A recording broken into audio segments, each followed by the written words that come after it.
جب عمران خان اپنی جان مال اس ملک کی سربلندی کے لیے دو پہ لگانے کے لیے تیار ہے تو ہم کیوں نہیں؟ ہم اپنے آنے والی نسل کے لیے کچھ بہتر کرنا چاہتے ہیں، کچھ اچھا کرنا چاہتے ہیں کہ تاکہ یہ ملک جو ہے نا، جس کو کہا جاتا ہے کہ یہ لا الہ الا اللہ محمد رسول اللہ صلی اللہ علیہ وسلم کی بنیاد پہ قائم ہوا ہے، ہم اس پاکستان کے اندر ایسے اقدامات کرنا چاہتے ہیں کہ یہ واقعی تمام امت مسلمہ کا لیڈر بنے۔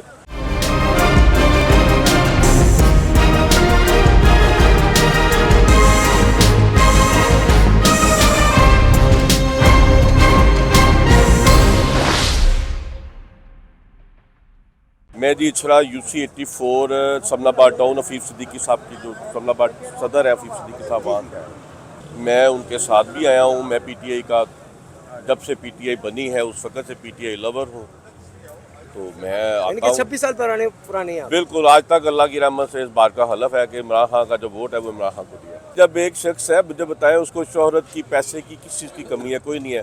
وہ اپنے مسلمان بھائیوں کے لیے، اس ملک کے لیے اپنی جان بھی نچھاور کرنے کے لیے تیار ہے، تو ہم کیا ہیں؟ ہم بھی تیار ہیں۔ ہمیں تو ایسا لیڈر بڑی دیر سے چاہیے تھا۔ 75 سالوں میں ہمیں لیڈر نہیں ملے، ہمیں غدار ملے ہیں۔ اگر ہمیں لیڈر ملا ہے، ہمارا جان مال ہر چیز اس کے لیے حاضر ہے، اسی لیے آئے ہیں۔ ہمارے گھر والوں کو پتہ ہے کہ یہ وہاں جاتے ہیں، اس لیے جاتے ہیں، وہاں کو ابھی نبی ہو جائے تو اللہ کی سپرد ہے، تو ہم حاضر ہیں خان صاحب کے لیے جان دینے کے لیے، ہمارا مال جان ہر طرح سے ہم خان صاحب کے لیے، عمران خان صاحب کے لیے حاضر ہے، کوئی ایسی بات نہیں۔ حضور نبی اکرم صلی اللہ علیہ وسلم نے اسلام کا جب پرچم سر بلند کیا تو اس وقت کون تھے آپ؟ نبی کریم صلی اللہ علیہ وسلم تھے، آپ کے ساتھ 4 صحابہ شامل ہوئے، جن میں حضرت ابوبکر صدیق، حضرت عمر بن خطاب، حضرت علی، حضرت خدیجہ الکبریٰ، یہ شامل تھے۔ تو اسی طرح اللہ تعالیٰ کی ذات نے 1 سے 2 اور 2 سے 11 اور پھر اس طرح اللہ کی رحمت سے آج ہم دنیا میں دوسرے نمبر کی مسلم امہ ہے، اور عمران خان جو ہے نا وہ امت مسلمہ کا لیڈر ہے۔ اور عمران خان کو اگر دیکھا جائے تو اس بات کی سزا مل رہی ہے کہ اس نے تمام امت مسلمہ کو اکٹھا کیا ہے، اور وہ لیڈر ہے جو نہ ڈرنے والا ہے، نہ جھکنے والا ہے، نہ بکنے والا ہے۔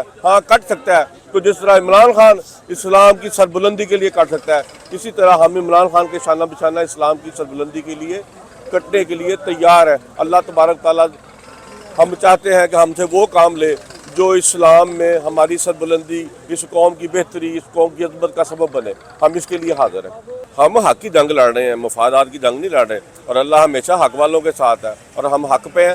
انشاءاللہ اللہ کے فضل و کرم سے حق کی فتح ہوگی، اور یہ قوم جو ہے نا یہ صبر کرے گی کہ وہ عمران خان صاحب کو لانے میں کس قدر بھرپور کردار ادا کریں گی، اور کر کے دکھائیں گے۔ آپ کے سامنے ہے، یہاں پہ کوئی پیڑ لوگ نہیں آتے، یہاں پہ کوئی ایسے لتو پتو لوگ نہیں آتے ہیں، وہ لوگ آتے ہیں جو آپ کو حقیقی معنوں میں عمران خان سے محبت عشق کرنے والے لوگ نظر آئیں گے، اور یہ عمران خان کے سچے جالے ہیں۔